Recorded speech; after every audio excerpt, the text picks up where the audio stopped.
Cuphead is a one-of-a-kind game and was released in September 2017 and was met with massively positive success for its hand-drawn, art-inspired cartoons from the 30s and its challenging run-and-gun shooter-style gameplay. As cutesy as the game may appear, the devil is in the details with its difficulty. Although difficulty can be selected with a further expert difficulty after completing the game in normal mode, the final area itself, which includes the devil himself, can only be fought if all previous bosses were defeated on normal. After the devil is dealt with and the soul contracts burned, allowing the freedom of Cuphead and his brother Mugman, it seemed like everything ended there. However, the delicious Last Course DLC was released on the 30th of June 2022, featuring 6 new main story bosses and optional content, including 1 secret boss and 5 challenges issued by the King of Games. We see our brothers back once again with the appetite for adventure to help the legendary Chalice come back to life in the form of Miss Chalice. The only way to bring back her body permanently is recruiting the help of Chef Saltbaker, who tasks us to acquire multiple ingredients around the new DLC island to create the Wonder Tart. And she features her own sets of moves, including an invincible roll, double jump, and a parry dash. So with this straightforward task of needing to collect some ingredients to make the Wonder Tart, we now need to accomplish the not so straightforward task of defeating the 5 bosses which guard each of these ingredients. The main story of this DLC took me about 4 hours to complete. Your time will vary depending on how fast you learn the bosses. Let us delve into this overview and have a look at the main feast itself, the bosses. But first, although you can defeat these bosses in their much easier, simple difficulty, they won't give you the ingredients you need until you beat them in normal. Encouragement, kids, we need to save the Chalice, so let's play in normal.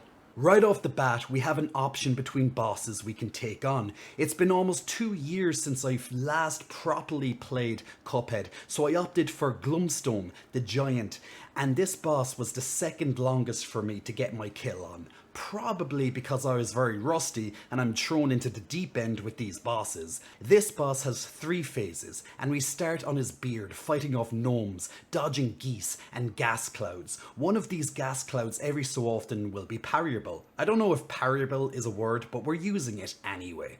One of the hardest parts of this phase are the rock pillars, which randomly move up and down, which have you needing to move around in particular to avoid these geese when summoned. Keeping the gnomes at a minimum and not staying more than a second on his actual beard is vital, as you'll be stabbed by gnomes the moment you land on any spot on his beard. Along with this, he grabs a bear and pulls it towards you. Just move closer to the boss to avoid this. In phase 2, he rips off his beard and uses 2 sock puppets, which act as the boss target for now. These puppets look oddly familiar to King Dice and the Devil. Could this mean something? Dun dun dun! They throw a ball between them and increase and decrease in altitude throughout the phase as an army of gnomes gets summoned. Every so often, a parryable gnome will appear. Once again, parryable. We're going to keep using this word very often. In phase 3, Glumstone eats us and we must target his ulcer as it throws drumsticks on the skull platforms, which makes them unusable, or bones, which cause its mouth to open, and parrying the tongue reactivates all the platforms. Balancing this out and not falling into the stomach acid is the key to victory, so jumping and dodging in the air will help with gaps. Doing this while avoiding more gnomes and darts, which some can be parried. Soon you will find he will be knocked out. The next boss for me was Mortimer Freeze, and was the longest boss of the DLC for me to take down, primarily because phase 2 I just took too long to get through it, using little lives, and learning the tells took time, particularly from the rolling or bounce. In phase 1, the Ice Wizard, Mortimer, will be your target as he throws cards at you while his crystal ball is showing. However, it is inconsistent on how many cards will be thrown and if any of them will be parryable. Outside of this, he will do one of 2 attacks when he does not have the crystal ball. The first will create living icicles, which will then sprout from the ground before running around. This is only used not only to distract you, but to try barricade you in for the next potential deadly attack, which takes place when he summons a giant orange whale and slams it on the ground beneath him. This, however, also kills off any icicles. The second phase is arguably the longer and harder phase of the 3-phase encounter, as he summons and infuses himself with a snow monster, where you need to really watch for his tells for which of one of the 3 attacks he will do, one of which has multiple variations. The hardest part of this phase for me was to tell if he was going to roll across the screen, bounce as a snowball, or do the roll back and forth, and possibly finish with a bounce. Along with this, the snow monster will slam his hands on the ground to protrude multiple spikes which are easy to stand between, only made harder by his next move. The final move he may do is turn into a fridge, which he then summons multiple ice creams and fires off various ice cubes which can break into smaller ice cubes depending on size. The ice creams will stay in effect during other moves, every so often coming down to annoy you, and although easily killed, can pose a hazard. Some ice creams will be parryable. The last phase has the snow monster exploding, releasing Mortimer's final form as a snowflake, where we must jump up on the platforms quickly to rotating platforms. Mortimer will do one of 3 moves and can flip himself to either side of the screen to confuse you. He will pop his eye out, which will fire 3 beams with a gap in between the beam, releasing each time. He can also create bucket projectiles, where one is parryable, which when they hit the other side of the screen, they will break into little moons, which need to be dodged. Finally, he opens his mouth, and 4 little ice creams will spawn and fire inwards from the direction they are facing, while jumping between the rotating platforms, dodge long enough and put an end to his freeze. The next boss I tackled was the other first option boss, Moonshine Mob, which consists of 4 main bosses, each having their own phase. The first phase sees us against the Spider Mobster, and he travels across one of 3 sections of the arena at any time. While doing this, he will do one of 3 attacks. The first is to create bombs when he presses a button. These bombs, when touched, will explode shortly after and pose very little threat. The next is summoning additional mobsters by using a telephone, who then fly around the platform shortly after fading into the foreground. Lastly, he kicks a green caterpillar which boomerangs around the platforms until it's defeated. At the same time, with all this going on, some ants will appear on the sides and puff pesticide at the spider boss, which can hurt both him and you. Some of these puffs will be parryable. When the spider boss is defeated, phase 2 begins by a ladybug appearing with a gramophone and dances from side to side as the music continues. The only attack which occurs here is that every so often the 6 sound waves from the gramophone light up and become deadly shortly thereafter. 3 of the waves move clockwise and the others counterclockwise. Watching the green turn from orange signals you to move in the same direction to easily dodge the attack, as once it turns red, it will hurt and will last for a few seconds, so be ready to drop down levels and speedily dodge left or right in between the dancing boss. Just be careful to never touch the gramophone or the ladybug itself. Along with these, there will be various minions which spawn. Some of the barrel minions can be parried. Once the ladybug escapes, pay particular attention to the snail mobster on top of the next opponent, the anteater. The anteater took me the longest time to figure out, as I couldn't quite make out how his snout worked.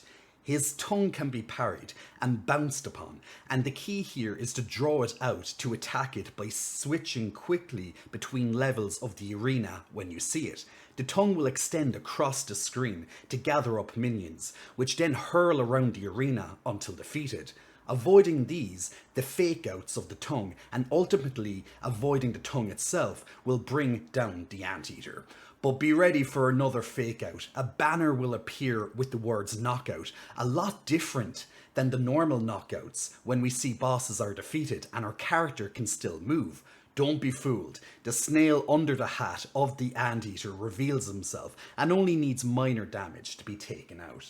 Boss 4 on the collection of ingredients, I went with Esther Winchester.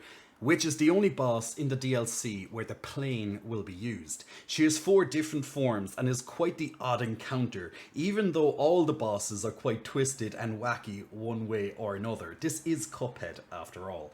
In the first phase, she will change between which window of the saloon she will appear from and attack with 2 snake oil bottles, which can be destroyed and then shortly turn into 2 snakes, which will float to your side of the screen. She also throws a lasso, which then ropes a gigantic cactus across the screen, so make sure you change your elevation when you see the lasso come out. Along with dodging between these easy attacks will be attackable horses, which swim in a straight line to your side of the screen and eventually spit out a tiny cactus. The next minion is a bird, which swoops in and throws dynamite to the ground, which upon impact explodes into multiple explosives to avoid. In phase 2, she will grab a vacuum and suck in many valuables towards it, which float in from the off screen.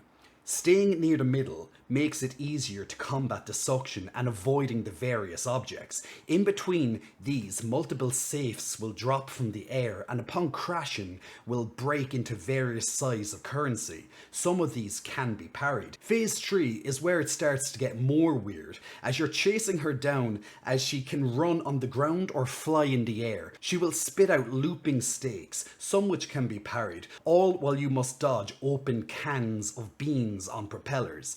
The beans can propel up or down to reach you if you come too close to them. Although this phase can be quite short, getting used to the beans and the boss positioning may take some adjustment on the fly. See what I did there? In the final phase, her body splits into sausages in a levitating can and is the main mechanic to avoid. While attacking said can is when 2 long chains of sausages extend across the screen and move up and down with gaps in between where you can fly through to avoid damage, all while peppers are being shot out of the can. Sometimes one of these can be parried. Once enough damage is done, that can is canned. The penultimate boss of the DLC can be taken on once either Mortimer or Esther is felled. Naturally, this is when I decided to attack it, as it was gated behind other bosses, so it probably would be a step up in difficulty. So far, the mobsters and Esther took me about 25 minutes to take down, while Glumstone and Mortimer took me about 40 to 45 minutes. Glumstone, once again, was because I was rusty to the game, so let's see how this boss measures up. The Howling Aces are a group of fighter pilots split between each phase, with phase 1 starting with Bulldog. The main gimmick to this fight is that you will be on a plane which can move left or right by standing on whichever wing side, so keeping to one side might make some attacks a lot harder to dodge. This muscle-bound bulldog has 2 attacks which he employs by jumping out of the plane and rotates between these, and throw 3 tennis balls which fall downwards. Bulldog will jetpack and hold a cat like a rocket launcher, and 3 balls of yarn will be shot at you, which can be ducked or dodged over. Bulldog may decide also to parachute instead and flex 3 times as he descends, causing the bone cross tattoo to fly to the other side of the room. Sometimes one of these can be parried, sometimes 2. Once the bones reach one side of the screen, they will then reverse back in reverse order. A bit into the phase, fire hydrants will hone in on you like rockets. These move slow and can easily be destroyed.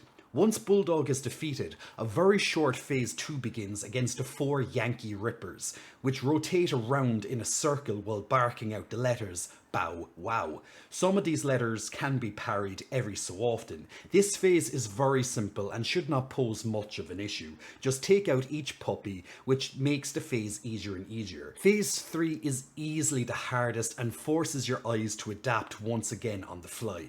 Yeah, I know, I used it again. 3 sets of lasers will appear one after another and randomly fire a diagonal beam. The last laser set will always be a straight line that once shot should be jumped upon and parried. After this intermission phase, the main gimmick of the phase begins where the camera shifts counterclockwise after each main phase and intermission laser phase, which makes it tough on your eyes with the movement. This is the part where I got to almost every attempt, only for my eyes to strain and fail here as the adjustment I found difficult. Regardless, after the laser section, Saluki, the female pilot, can be targeted. While attacking her, yellow and red dog bowls fall and fly towards you. Red requires you to jump when they fly past you, yellow requires ducking, but sometimes a jump will suffice. Once the attack is finished, the screen will flip again and it's a repeat until the boss is defeated. All in all, it took me under 30 minutes to take out this boss. With all 5 bosses down and their ingredients collected, it's finally time to finish our mission and bake that Wonder Tart with the help of our good-hearted new ally friend, the chef Salt Baker. But when we arrive to the bakery, we find he is not there, but a trap door is opened. We press on into what feels like a lair, only to come into his actual secret lair. Egads! This is where we find he is working on the Wonder Tart, but reveals a soul must be added so he can then create it and rule the astral plane. Oh my god, you mean the supposedly good chef was actually the DLC's main antagonist all along? How did I not see this coming? Now this is a chaotic battle, as it should be. It's the final boss in Cuphead. The main issue I had with this boss was there is a lot of colour in the background of when he chops up various ingredients and then sends them your way. The cool thing is each ingredient is what you collected during the game, which really culminates the adventure. The animations and the colour can detract from what's in the foreground, and you just need to adjust your eyes to this. The background will always tell you what is coming next as one of his 4 attacks, so use this to your advantage. When he cracks the large sugar cube, it means small sugar cubes will levitate across the screen in a wave-like motion, which usually one being able to be parried. Another attack is he will squash a basket of berries and multiple berries will rain down to the left. Another attack is he uses a rolling pin to flatten dough and cuts out cookies which can bounce from one side of the screen to the other. These can be destroyed. Finally, he cuts up limes, and this in my opinion is the most annoying of the attacks, as he slices 4 and one by one they will fly across the screen only to boomerang back. They will go from high to low or low to high. After enough damage, he grabs you and summons 4 pepper shakers on the corners of the screen, which can and need to be killed off because when defeated they launch at the boss to deal damage. After enough pepper shakers hit him, the phase will change. While attacking these pepper shakers, the flame from phase 1 will continue to annoy you. Along with this, the pepper shakers will sneeze and fire out a small projectile at you to dodge. Sometimes these can be also parried. Phase 3 will turn the arena into a salt playground like snow. This is a short phase where the chef creates a pair of dancing salt chefs who dance around the screen while a saw blade hacks its way along the floor. This phase can be over in seconds with a super attack. I defeated this phase on my second go. The final phase and the final stand of the chef, he turns himself into 2 spiraling salt tornadoes on either side of the screen to close you in as glass platforms fall from the sky which you need to bounce between. The heart of the chef floats around the arena, which can be damaged or parried when it turns pink, like any parried object. The final phase I completed on my first time seeing it, and was relieved when I saw it was over, as it was a frantic finish. All in all, the chef, although difficult, took me under 30 minutes to complete, and was one of the faster bosses to learn. The hardest part, once again, for me was phase 1, with everything in the background. What's the outcome of this battle? What happens to Chef Saltbaker and the legendary chalice? Does she ever become whole again? And the bakery is destroyed. Will it ever be rebuilt? Well, you will need to play to find out. Or I guess, watch the background as I wrap up this video. And that's it, ladies and gentlemen, all my cup-loving unicorns. The delicious Last Course DLC is a must-have to any fan of Cuphead, as it not only expands the Cuphead universe, but adds many additional hours of both story and optional bosses, along with new charms, weapons, and the new character of Miss Chalice herself, which can be used to go back and re-challenge all of the main game bosses for even more hours of content. As with any Cuphead boss, each challenge in this DLC is uniquely different, with multiple new quirks and absolutely stunning hand-drawn art and music to boot. It's worth the money for this last delicious course of Cuphead goodness. Thank you for watching, and if you want to see more of the content in the future, please consider subscribing and engaging with the video. Until next time, my unicorns, in case I don't see you, good morning, good afternoon, good evening, and good night. Take care. Jay, signing out.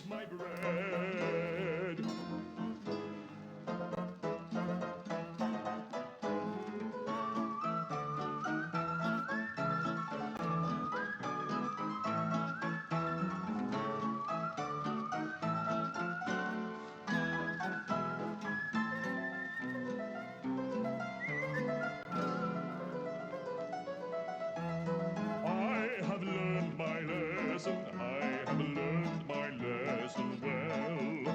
It's better to bake in heaven than to cook in hell. I'm still the best tart maker in the land. My baking will bring cheer to my new friends whom I hold dear.